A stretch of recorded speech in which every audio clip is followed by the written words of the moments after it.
오늘 우리에게 주시는 하나님의 말씀은 마태복음 2장 13절 그리고 19절부터 23절까지 말씀입니다. 마태복음 2장 13절 그리고 19절에서 23절까지입니다. 제 성경으로 신약성경 3페이지에 있습니다. 제가 봉독해 올리겠습니다. 그들이 떠난 후에 주의 사자가 요셉에게 현몽하여 이르되 헤롯이 아기를 찾아 죽이려 하니 일어나 아기와 그의 어머니를 데리고 애굽으로 피하여 내가 내게 이르기까지 거기 있으라 하시니. 19절입니다. 헤롯이 죽은 후에 주의 사자가 애굽에서 요셉에게 현몽하여 이르되 일어나 아기와 그의 어머니를 데리고 이스라엘 땅으로 가라. 아기의 목숨을 찾던 자들이 죽었느니라 하시니 요셉이 일어나 아기와 그의 어머니를 데리고 이스라엘 땅으로 들어가니라. 그러나 아킬라오가 그의 아버지 헤롯을 이어 유대의 인근됨을 듣고 거기로 가기를 무서워하더니 꿈에 지시하심을 받아 갈릴리 지방으로 떠나가 나사렛이란 동네에 가서 사니 이는 선지자로 하신 말씀에 나사렛 사람이라 칭하리라 하심을 이루려 함이로라. 아멘. 오늘은 내가 내게 이르기까지 라는 주제로 함께 살펴보도록 하겠습니다. 이제 곧 성탄절입니다. 교회도 성탄 잔식으로 꾸며지고 오늘은 특별히 성탄 발표회도 있어서 성탄절 분위기가 물씬 풍기는 것 같습니다.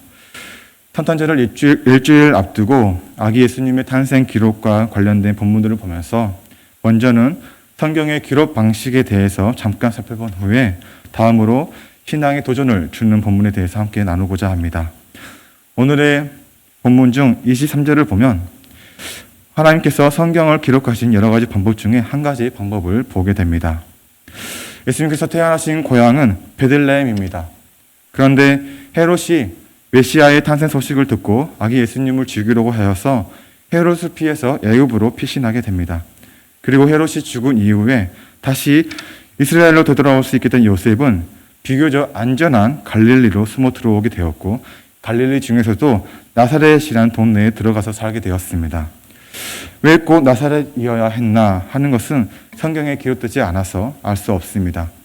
살해 위협을 받아서 더 두려움 때문에 더 시골로 숨어 들어갈 수 있고 또 다른 이유도 있을 수 있습니다. 그런데 성경은 요셉이 나사렛에 들어가 살게 된 것이 구약 성경을 성취하기 위함이라고 말씀하고 있습니다. 본문 2장 23절입니다. 나사렛이란 동네에 가서 사니 이는 선지자로 하신 말씀에 나사렛 사람이라 칭하리라 하심을 이루려 함이로라. 요셉과 마리아가 아기 예수님을 데리고 나사렛에 들어가 살게 된 것은 예수님이 나사렛 사람이라고 칭함받을 것이라는 그 구약의 예언을 성취하기 위함이라고 말씀하고 있습니다. 그런데 문제는 구약 성경 어디에도 나사렛이라는 동네가 메시아의 고향이 될 것이라고 말씀하는 구절은 없습니다. 그뿐만이 아니라 나사렛이라는 그 동네 이름조차 구약 성경에 단 한 번도 등장하지 않습니다. 그런데 마태는 메시아는 나사렛 사람으로 불려질 것이라고 구약 성경 어딘가에서 예언되고 있는 것처럼 기록하고 있어서 우리에게 작은 혼란을 가져다 주기도 합니다. 그런데 이 혼란스러움은 신약 성경이 구약 성경을 어떻게 성취하는지 그 여러 방식 중에 하나를 알게 되면 쉽게 이해할 수 있는 부분입니다. 마태복음을 기록한 마태는 여러 예언 중에서 2장 23절이 여러 가지 성취 중에서 나사렛 사람이라고 불려지실 것을 성취하신 것처럼 기록하고 있습니다. 여기서 마태가 기록한 나사렛 사람이라고 불려질 것이다 라고 말한 것은 정확하게 나사렛 사람이라고 불리는 동네에서 살게 될 것이라고 그렇게 말하기보다는 나사렛이라는 그 마을이 가지고 있는 상징성을 성취하였다라고 말하는 것입니다. 구약 성경 어디에도 예수님이 문자적으로 나사렛 사람이라고 불려지실 것이라고 예언하는 말씀은 없습니다. 대신에 구약의 여러 군데에서 특히 이사야 53장과 시편 22장에서는 메시아가 영광을 받으시기 전에 문명인으로 사실 것이며 온갖 조롱과 비방을 당하실 것이라고 예언하고 있습니다. 그리고 이스라엘에서 나사렛 사람이라는 그 호칭만큼 무시받고 천대받는 이름 또한 없었습니다. 당시 유대인들에게 나사렛 출신은 그야말로 가장 천하고 무시받는 이름이었습니다. 그래서 마태는 메시아가 천대받고 무시받을 것이라고 예언하는 그 구약의 말씀을 나사렛 사람이라고 불림으로써 그것을 성취했다고 보는 것입니다. 이러한 성취 방식을 상징적 성취라고 합니다. 구약 성경은 나사렛이 메시아의 고향이 될 것이라고 그 지명을 언급조차 하지 않고 있지만 이스라엘에서 가장 시시하고 별 볼 일 없는 나사렛이야말로 온갖 무시와 수치를 당할 것이라는 이사야 53장과 시편 22편의 예언들을 성취하기에 적합한 장소는 없었던 것입니다. 그래서 마태는 메시아가 별 볼 일 없고 미천한 출신의 대명사인 나사렛 사람이라고 불림으로써 구약의 말씀들을 성취한 것이라고 말씀하고 있습니다. 나사렛 사람이라고 불리는 것은 메시아가 미천한 사람이라고 불릴 것이라는 그 예언을 성취했다고 보는 것입니다. 그래서 오늘 읽었던 2장 23절은 예수님이 나사렛에서 태어나심으로써 그 나사렛 사람이라고 불릴 것을 성취하시겠다기보다 그 미천하고 별 볼 일 없는 천대받는 출신으로 오실 것이라는 것을 성취하고 있음을 선포하고 있는 것입니다. 다음으로 함께 살펴보고 싶은 것은 하나님의 일하시는 방식과 그에 따른 우리의 자세에 대해서 함께 살펴보고 싶습니다. 오늘의 본문은 요셉과 마리아 그리고 아기 예수님이 헤롯을 피해서 애굽으로 도망쳐 이민 생활을 한 후에 다시 이스라엘로 돌아오는 과정에 대해서 기록하고 있습니다. 19절은 이렇게 시작합니다. 헤롯이 죽은 후에 주의 사자가 애굽에서 요셉에게 현몽하여 이르되 아기 예수님이 태어나실 때 헤롯 대왕은 예수님을 죽이려 하였습니다. 그래서 요셉은 천사의 말에 따라서 아기 예수님과 마리아를 데리고 애굽으로 피신하였습니다. 그리고 시간이 흘러서 헤롯이 사망하였습니다. 아기 예수님을 죽이려 했던 헤롯이 사망하자 천사가 요셉의 꿈에 나타났다는 내용이 19절의 내용입니다. 요셉의 꿈에 나타난 천사는 헤롯이 죽었으니 이제 돌아가라고 지시합니다.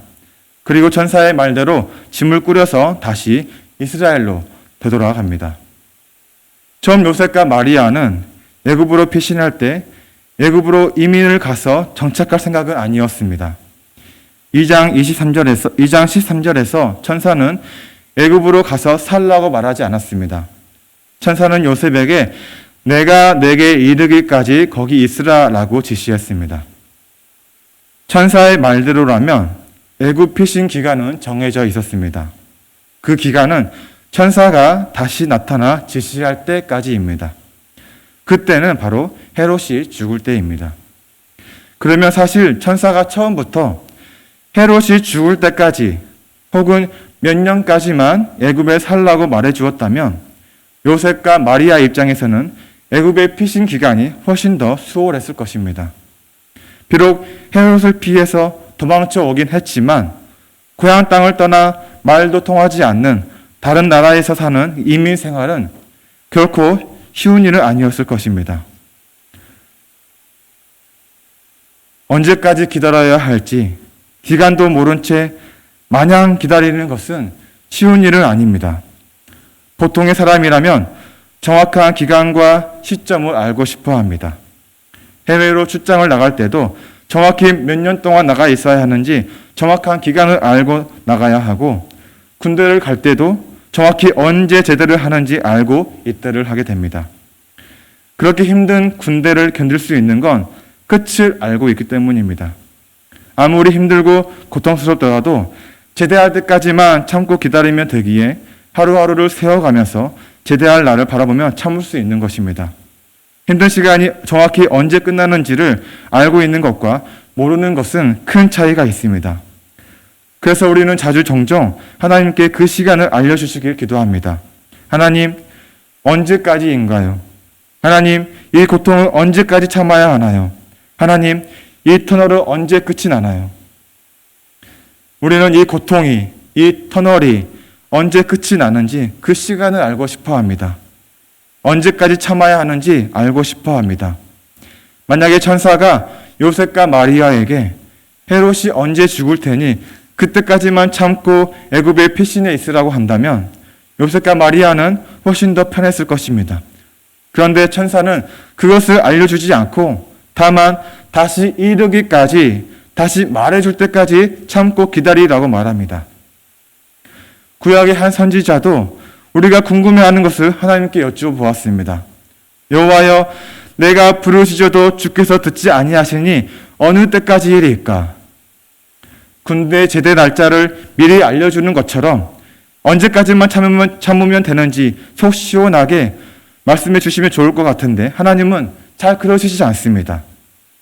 하나님의 생각은 우리의 생각보다 높으시고 하나님의 생각은 우리가 감히 헤아릴 수 없어서 하나님께서 왜 알려주시지 않는지는 알 수 없습니다.